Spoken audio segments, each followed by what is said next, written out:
গীতসংহিতা ৮৮।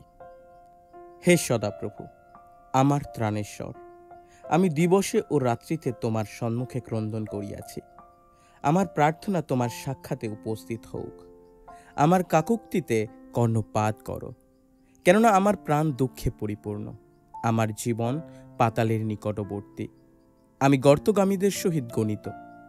আমি নিঃশক্তি মনুষ্যের সমান হইয়াছি। আমি মৃতগণের মধ্যে পরিত্যক্ত।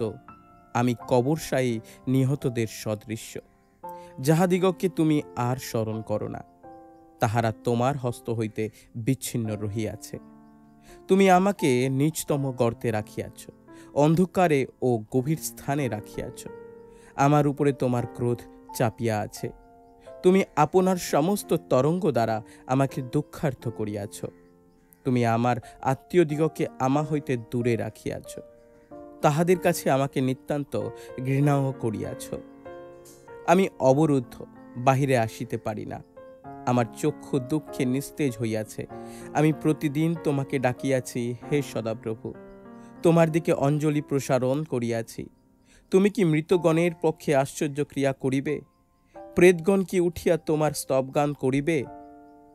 কবরের মধ্যে কি তোমার দয়া, বিনাশ স্থানে কি তোমার বিশ্বস্ততা প্রচারিত হইবে? অন্ধকারে কি তোমার আশ্চর্য ক্রিয়া, বিস্তৃত দেশে কি তোমার ধর্মশীলতা জানা যাইবে? কিন্তু হে সদাপ্রভু, আমি তোমার উদ্দেশ্যে আর্তনাদ করিয়াছি। প্রাতে আমার প্রার্থনা তোমার সম্মুখবর্তী হইবে। হে সদাপ্রভু, তুমি কেন আমার প্রাণকে পরিত্যাগ করিতেছ? আমা হইতে কেন তোমার মুখ লুকাইতেছ? বাল্যকাল হইতে আমি দুঃখী ও মৃতকল্প। আমি তোমার ত্রাস ভারে সংকুচিত। তোমার কোপাগ্নি আমার উপর দিয়া গিয়াছে।